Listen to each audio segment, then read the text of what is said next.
নমস্কার বন্ধুরা, Shubhra blog and কুকিংয়ের পক্ষ থেকে আমি শুভ্রা সকলকে গুড মর্নিং জানিয়ে আবার একটা নতুন ব্লগ নিয়ে তোমাদের সামনে হাজির হয়ে গিয়েছি। আশা করি যে যেখানে সবাই ভালো আছো, সুস্থ আছো। সেই সাথে বড়দের প্রণাম রইল, ছোটদের বুক ভরা ভালোবাসা। আজ রবিবার, সংসারের সকল কাজ সেরে চলে এসেছি মেয়ের যোগা ক্লাসে। ভাবলাম এখন থেকে ব্লগটা শুরু করি। অন্যান্য দিন রান্নাঘর থেকে শুরু করি, আজকে নয় মেয়ের যোগা ক্লাস থেকেই শুরু করি। তা মেয়ে প্র্যাকটিস করছে, এইটা স্যার প্র্যাকটিস করাচ্ছে। তা মেয়ে তো সবারই এখানে যে কটা বাচ্চা শিখছে তার থেকে মেয়ে সবারই থেকে ছোট, ওই জন্য ওকে খুব একটা চাপ দিচ্ছে না, যতটুকু পাচ্ছে ততটুকুই করাচ্ছে। স্যার বলে দিয়েছিল যে ওকে খুব একটা চাপ দেবেন না, ওকে এইভাবে ব্যায়ামটা করিয়ে শুয়ে রেখে দিয়েছে। বলছে তুই শুয়ে থাক, যতক্ষণ না বলবো ততক্ষণ কিন্তু উঠবি না। তা এখানে স্যারটা দেখো কি সুন্দর ব্যায়াম স্যার মানে ছেলেগুলোকে শেখাচ্ছে। তা ওরা তো বড় চেষ্টা করছে, কিন্তু আমার মেয়েটা মানে পারছেই না এটা করতে। তা স্যার বলল এটা ওর বয়সের জন্য নয়, একটু বড় হবে তখন কিন্তু করবে। তা যোগা ক্লাস হয়ে গেলে কিন্তু তারপর বাড়ি চলে আসবো। এখন কিন্তু অনেকটা টাইম চলে গিয়েছে, মাঝখানে অনেকটা টাইম চলে গিয়েছে। এখন বাজে প্রায় 4টে। মা মেয়েতে সাজুগুজু করে নিয়েছি, একদম কিন্তু বিয়েবাড়ি যাবার মতো দেখো আমরা সেজে নিয়েছি। কিন্তু বিয়েবাড়ি যাব না, যাচ্ছি মেয়ের স্কুলে অ্যানুয়াল ফাংশন আছে, সেই জন্য মেয়েকে সাজুগুজু করে দিয়েছি আর আমিও কিন্তু সেজে নিয়েছি মা মেয়েতে। এবার কিন্তু চলে যাব।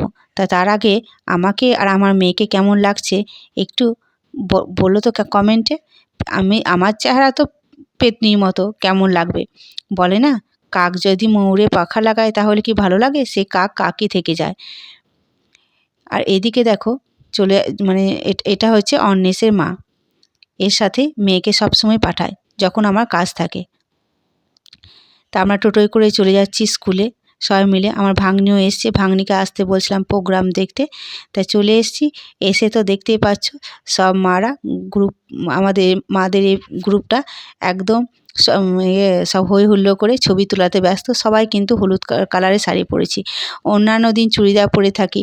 একদম মানে সংসারে তাড়াহুড়ো করে রান্না বান্না করে ছুটে এসে যেটা পাই সেটা পরে স্কুল দিতে চলে আসি। কিন্তু আজকে সময় পেয়েছি একটু সাজগোজ করার, তাই যে যেমন পেরেছে সে তেমন কিন্তু সেজে এসছে। মাঝে মাঝে এরকম অনুষ্ঠান থাকলে বেশ ভালো লাগে, মনটাও বেশ ভালো আনন্দে খুশি হয়ে যায়। আর বেশ আমাদের মাঝে মাঝে সাজার সুযোগটাও বেশ হয়ে ওঠে, তাই না? তা নাচের ম্যাম সবাইকে নিয়ে ছবি তুললো। তারপর এই যে স্টেজে প্রথমে এই বাচ্চাগুলো প্রার্থনা শুরু করলো একটা গান দিয়ে, তারপর আমার মেয়েদের কিন্তু এই অনুষ্ঠান। তা ছোট ছোট বাচ্চাগুলো নার্সারি বাচ্চা, এরা সব নার্সারি বাচ্চা।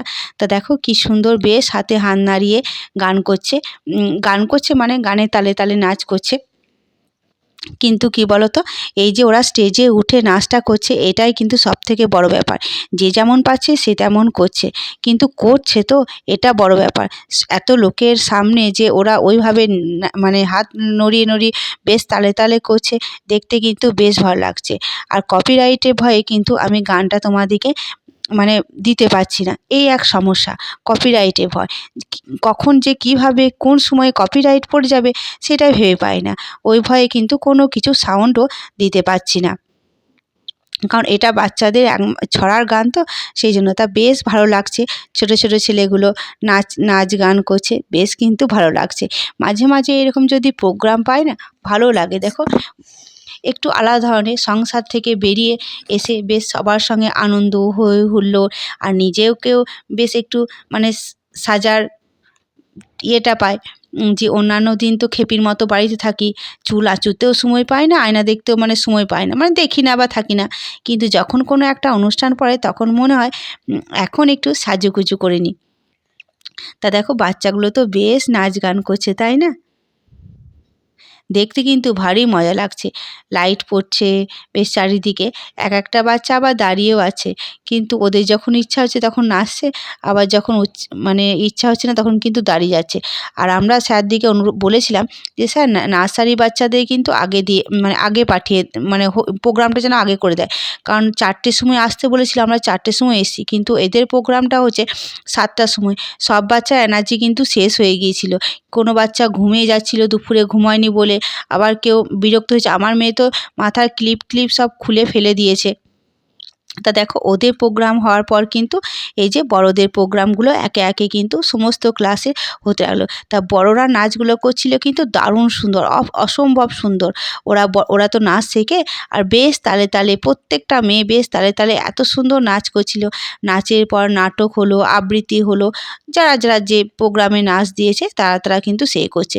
কিন্তু আমাদের মেয়েদের যেহেতু হয়ে গিয়েছিল, সেহেতু কিন্তু আমরা স্টেজ থেকে বেরিয়ে চলে এলাম। তারপর সব বান্ধবীগুলো মিলে এই যে একটা রেস্টুরেন্টে গেলাম, মানে স্কুলের পাশে রেস্টুরেন্টে গিয়ে কিন্তু খাওয়া দাওয়া করলাম। আর এদিকে দেখো চাঁদটা কিন্তু বেশ সুন্দর উঠেছে আজকে, দারুণ সুন্দর গোল। ভাবলাম চাঁদটাকেও ভিডিওর মধ্যে ক্যাপচার করে নিই। তা এই যে সবারই খাওয়া দাওয়া হয়ে যাওয়ার পর, গল্প গুজবের পর এই যে আমরা টোটোর জন্য অপেক্ষা করছি। টোটো চলে এলেই কিন্তু আমরা সবাই মিলে বাড়ি চলে যাব, কারণ অনেকটাই বেশ রাত হয়েছে। এখন প্রায় 8:30টার মতো বাজে, আর প্রোগ্রাম কিন্তু চলতেই থাকবে। এখন 10টার সময় প্রোগ্রাম শেষ হবে, অতক্ষণ মেয়েকে নিয়ে কিন্তু থাকা যাবে না। তা চলো সবাইকে টাটা গুড বাই জানিয়ে বিদায় নেব। ভালো থেকো, সুস্থ থেকো, দেখা হবে পরে একটি ব্লগে। সবাইকে টাটা গুড বাই জানিয়ে বিদায় নিচ্ছি, আর জানাই সকলকে গুড নাইট।